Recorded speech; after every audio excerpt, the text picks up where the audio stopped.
Namaskar, hello and a very warm welcome viewers. You're watching Bills and Insight, your one-stop destination for views, news and analysis of proposed legislations of India that have far-reaching implications and impact your life.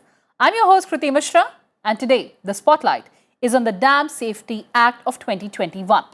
President Ramnath Kovind has given his assent to the Dam Safety Bill, which was passed by Parliament during the last winter session. The Act provides for the surveillance, inspection, operation and maintenance of all specified dams across the country. And before the detailed analysis, let's take a look at the highlights of the Act. The National Committee on Dam Safety will be constituted and will be chaired by the chairperson of Central Water Commission. The Act provides for setting up of a National Dam Safety Authority to be headed by an officer not below the rank of an additional secretary to be appointed by the central government. The legislation also envisages constituting a state dam safety organization whose functions will be to keep perpetual surveillance and maintenance of the dams. So why was this legislation required? Well, dams are artificial barriers on rivers which store water and help in irrigation, power generation, flood moderation and water supply. After China and USA, India is the third largest dam owning nation in the world. There are around 5,700 large dams in the country, of which about 80% are already over 25 years old. Nearly 227 dams that are over 100 years old are still functional. As a large amount of water may be stored in a dam's reservoir, its failure can cause large-scale damage to life and property. Although India's track record of dam safety is at par with that of the developed nations, there have been instances of unwarranted dam failures and of poor maintenance issues. The Dam Safety Act provides for maintenance of all the large dams in the country so as to prevent dam failure-related disasters. The Act also provides for an institutional mechanism at both central and state levels to address structural and non-structural measures required for ensuring the safe functioning of the dams. And to discuss the impact of this important act, I'm joined by an illustrious panel of guests. Joining us through virtual platform, Mr. K.J. Alphons, Member of the Upper House of Parliament, Mr. G.C. Chandrashekhar, Member of the Upper House of Parliament, and Dr. B.R.K. Pillai, Member, Krishna River Management Board, Hyderabad, and former Commissioner on Dam Safety, Ministry of Jal Shakti. I welcome you all on Sansad TV and thank you so much for joining us. And before we commence our discussion, let's take a look at how our parliamentarians debated this bill. Everything man-made has a life. So how can a Surki dam survive? 125 years, sir, it is survived. आप policy maker को ही regulator भी बना रहे हो. ये clear case of conflict of interest है sir. We should avoid these kind of anomalies. The government of India should be bothered about water and proper distribution of water to all states. Safety is our concern. It is we are the owners of the dam. The states are the owners of the dam. It is our concern. देश में 14 ऐसे structures हैं जो structure या तो जो own किसी और स्टेट, ओनरशिप किसी और स्टेट के पास में है और उसकी लोकेशन कहीं और. निश्चित रूप से उनकी सुरक्षा की जिम्मेदारी हम सब की. निश्चित रूप से उनकी सुरक्षा की जिम्मेदारी हमारे लिए और भी ज्यादा महत्वपूर्ण है क्योंकि वो किसी और प्रदेश में स्थित है. वहां की परिस्थितियां, वहां के पॉलिटिकल डिफरेंसेस के कारण से कहीं लोगों की जान खतरे में नहीं पड़ जाए, इसकी जिम्मेदारी जो है इस संसद में बैठे हुए, सदन में बैठे हुए हम सब लोगों की.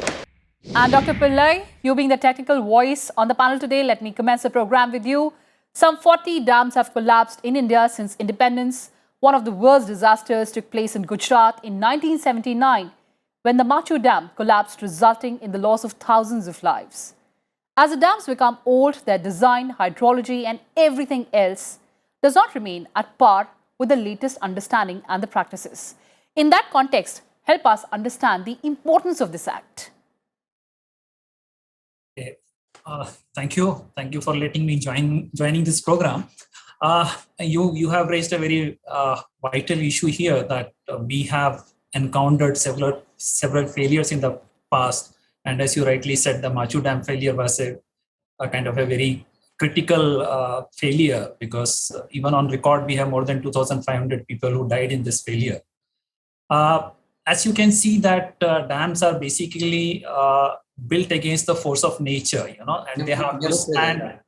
They have to stand facing all kind of variability which happens, across the years. So they need to be continuously, monitored, and their maintenance have to be, taken with care perpetually. And it's basically it's the dynamics of interaction which comes into play. So it calls for specialization to understand the kind of situation which is changing. This is not only per se dam, even the hydrology, that is the kind of rainfall which is happening, the kind of flood which is accumulating and which needs to be safely passed through the dam. It was after the Machu Dam failure in 1986, there was a high-level technical committee was constituted to look into this aspect, and they had recommended, in 1986, they recommended that there has to be a legislation to take care of this. And accordingly, initiatives were taken by the central government. Even a kind of a model draft act was also circulated, but states really did not come forward, except for the state of Bihar, which came out with somewhat close to the model act. They passed that act in their state. No other state actually came forward. So that the recommendation of the high-powered technical committee practically was not translated. So further efforts were made, and in 2007 we had this Andhra Pradesh and West Bengal. Through their assemblies, they passed a resolution that such an act can be brought by the parliament. So that was the first, breakthrough. And then an act was brought in the parliament in 2010, which was referred to the Parliament Standing Committee. And Parliament Standing Committee actually had done a very comprehensive analysis, stakeholder interaction, and they came out with wonderful recommendations, which actually changed the lot as far as this 2010 bill was concerned. Absolutely. And so that bill could have been passed, but somehow by the time the modified version could have been given in the parliament was dissolved. So that bill got lapsed.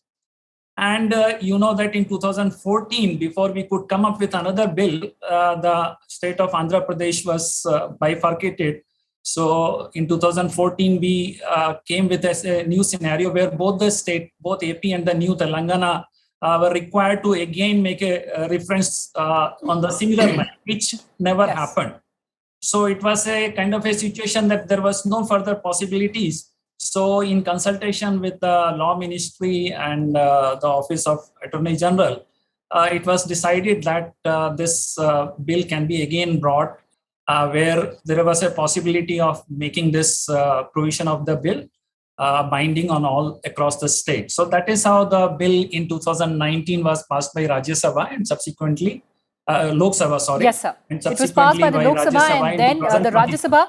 You're talking about the legislative process. Let's take that to Mr. Alphons. Mr. Alphons, as Dr. Pillai was telling us that the Dam Safety Act was in the making for last 34 years.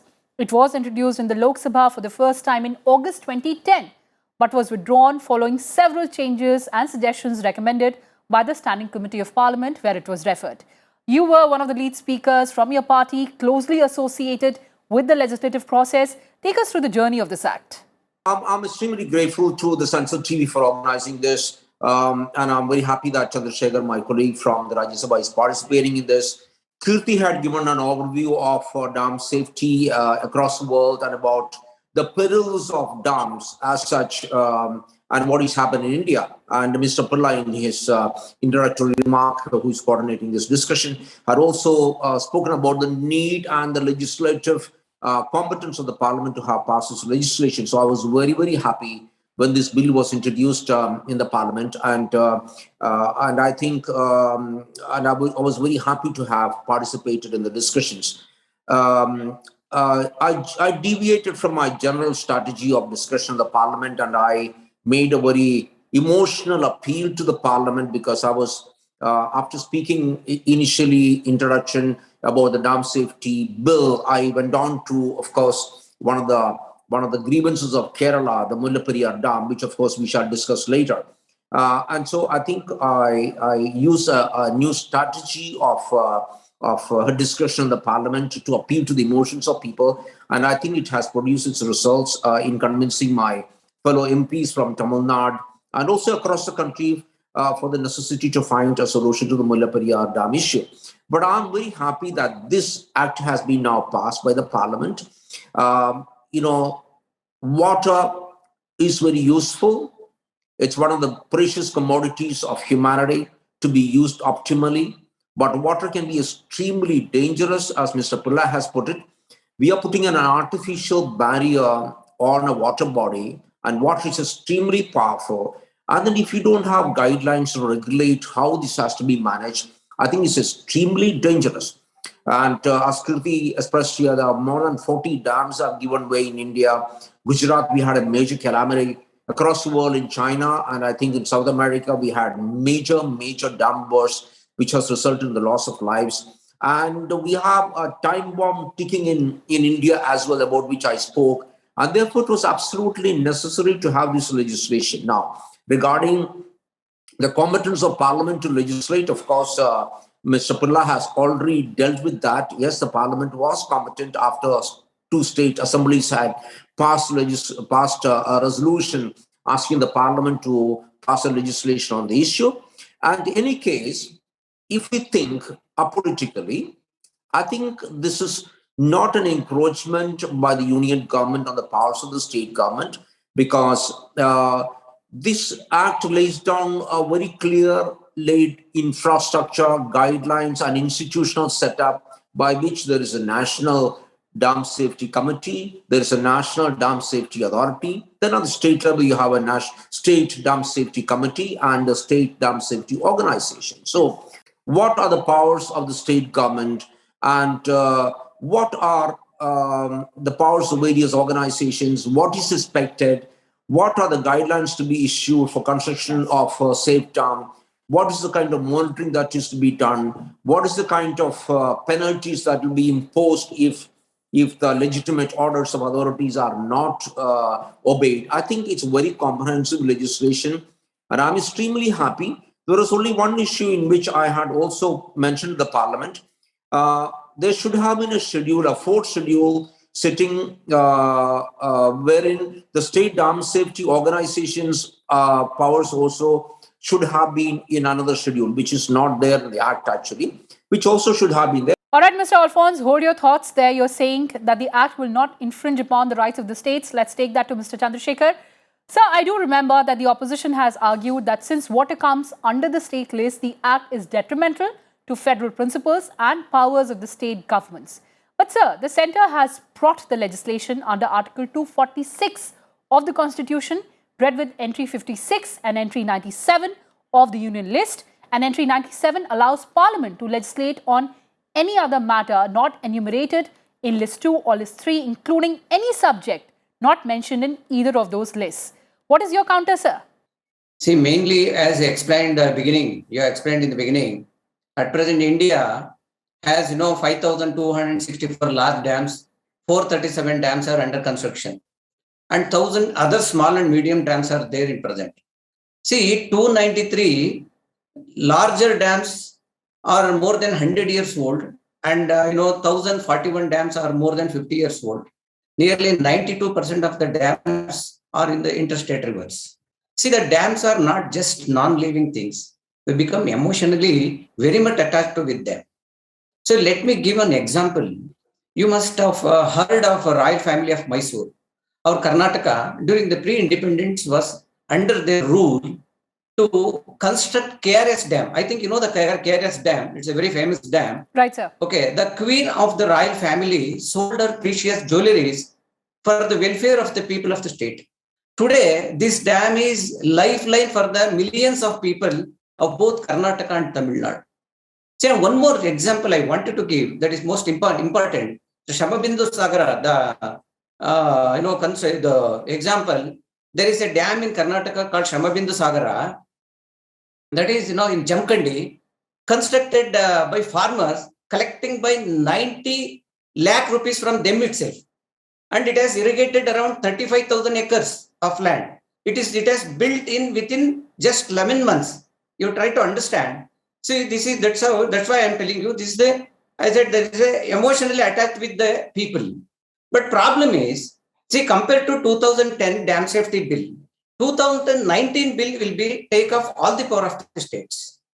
See, Dam Safety Bill 2010 recognizes water as a state subject, Yes. which was brought under Article 252 of Constitution, which means even when the bills become the act, it should get passed in this state assembly, then only it is going to be effective. The particular choice is not there in the current bill. That we have to see that. The current government has invoked Article 246 to introduce 2019 bill, which allows the parliament to make the laws on entries on the union list. See, entry 56 of union list provides interstate rivers and river valleys regulations and development under the control of union is declared by the parliament to be expedient in the public interest. Same with the DSP 2019 class 2. This was not there in DSP 2010. See, this approaches does not require the state to pass the DSP by the state assembly to make it applicable in the state. This is most important thing. All right, Mr. Chandrashekhar, hold your thoughts there. Let's get in Mr. Alphons. Mr. Alphons, how do you refute the charge made by Mr. Chandrashekhar? He says that the new law will lead to better maintenance. That remains to be seen, or it will open the floodgates of legal disputes between the centre and the state. How do you refute that charge, sir? Kirti, I agree with Mr. Chandrashekhar, who's given all the facts and figures. That dam is an emotional issue. There is an emotional connect. People have, kingdoms have spent money, and people have made the effort, have brought in imagination to construct these dams. But Mr. Chandrashekhar would certainly agree with me that this is too important an issue to be dealt with casually. What has happened, Mr. Chandrashekhar? The Gujarat dam burst happened in 1986. I mean, Mr. Chandrashekhar, I don't know how old you are. Possibly that happened before you were born. What has India done? You tell me. Have the state governments enacted that law? Can we risk human lives, which is guaranteed by the Constitution, saying, sorry, the federal government is encroaching upon, while the federal government is not encroaching upon at all? Didn't the government of India wait long enough for the states to enact their own laws by which they could have guaranteed that this kind of a dam safety norms, guidelines, and legislation was passed by the state assemblies? Did they do that? Did Mysore do that? Karnataka do that? I'm sorry. Human life is far too important to be left to politics. Yes, politics is important. States are extremely important. I was a member of the state assembly. Before that, I was an IAS officer in Kerala. All that is important, but human life is most fundamental. That is what is guaranteed by the Constitution of India. And therefore, this act basically is to ensure that dams do not endanger the life of people. It's very, very simple. That is the objective of this act, nothing more, nothing less. And I don't think when it involves the right to human life, we should be debating whether there's an encroachment by the center on the powers of the state. While we have also earlier discussed and said, because two state assemblies had passed a legislation, the union government, the parliament is at liberty to pass a legislation. And what is the kind of act which we have passed? This act empowers, has set up institutions at the national level and the state level to ensure that dam safety is ensured. That there are no such incidents as it happened around the world or in Gujarat happening in India. And I think we must look at fundamentally, why are we there in the parliament? Why are we there in the assembly? All right, Mr. Alphons. So beyond the political considerations, let's also talk about the technical aspect. Dr. Pillai, dam safety is also dependent upon several other factors such as landscape, land use change, patterns of rainfall, structural features, etc. How do we take all these factors in account? See, the dam as such has got several technical issues, and these issues, the problem with these issues can be, get embedded in the dam at any stage. That is the most challenging part. Like if we make a faulty investigation, something which is unknown is already embedded, maybe about the geology of the terrain. And we don't know, it's a kind of a hidden parameter. Similarly, there may be challenges in the design, like we assume some hydrology that so much of flood may be coming, but in reality, the data may be deficit, and actual, worst case scenario can be very, very different. And same thing, issues can happen with the construction methodology, the construction material. And even if we come out with an excellent dam, the major challenge will be in operation and maintenance for all the time which is yet to come. What we can actually do is keep on watching on this dam. It's just like we have this word, arogya in Sanskrit or Hindi, where basically it's a negative word of rogue. I mean, you say it is rogue free. I mean, there is no rogue. That is why it is arogya. We cannot declare the dam safe outrightly. Now, what it means is that the safety is a dynamic scenario because we have to keep on looking every time. A dam is healthy today doesn't guarantee that it will continue to remain healthy for all the time. Absolutely. Or if it is not sufficiently healthy, doesn't mean it's going to collapse because it can be corrected. Right. So it's a very dynamic scenario and it calls for some kind of a strong institutional mechanism which is capable of observing these dam, identifying the distress, remedying the distress, and then continuing with the continuous. All right, sir. Let me take that to Mr. Chandrashekhar. Mr. Chandrashekhar, as Dr. Pillai is saying, the dam safety is a very dynamic issue, and in the absence of a central law, the safety regulations vary from state to state. Do you think the unified or the uniformity in the law in terms of surveillance, inspection, maintenance would be very instrumental? One thing I'll tell you now that my colleagues have told me that they have not taken up on the rights from the states. That is not correct. Now you take this 21 members committee that central government has done, including the state representatives are nominated by the central government. Even central government has not taken the state concern itself. They are doing themselves. Central Water Commission, a member of the NCDS committee, will function both advisor and regulator as against the constitution. This clearly shows, this is instead of working with the state, the center believes they are issuing the only directives. Understand? So the CWC is involved in policy making about dams. CWC has clear conflict of interest in being involved in the dam safety mechanism. Understand? So saving human life, animals and properties are mentioned in the bill. That also is not particular. That's not clear what they have mentioned in the bill also. So this is safety things will come later. But this is the things in the bill. What these things are coming here, that is most important now. Compared to compensation to the victims of the dam failure are not clear in this bill also. This is most important.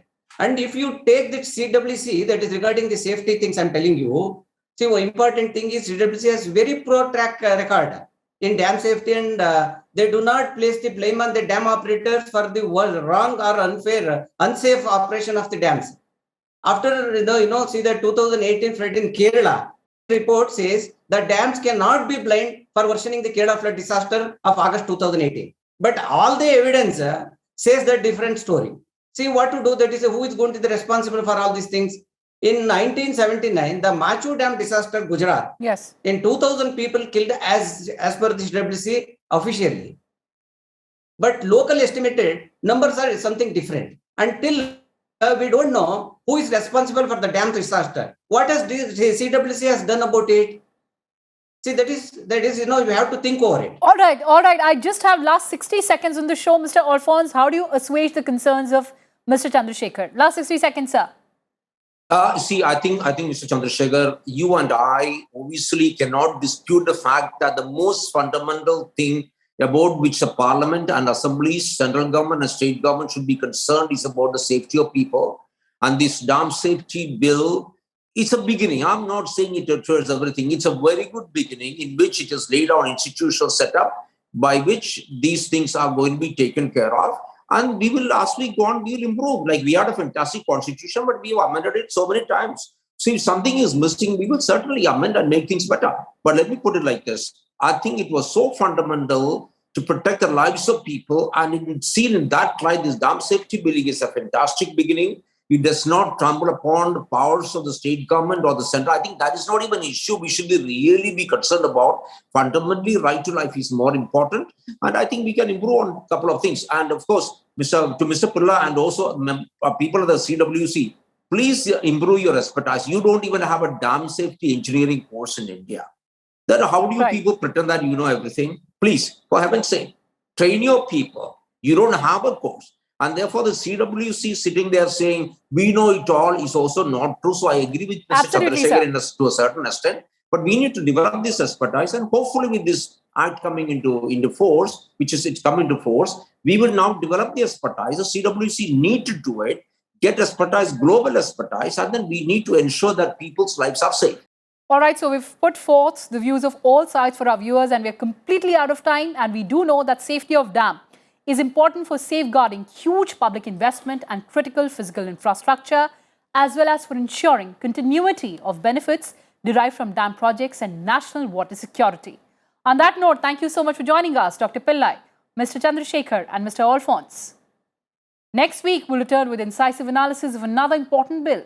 Till then, take care and stay tuned to Sansad TV. Namaskar.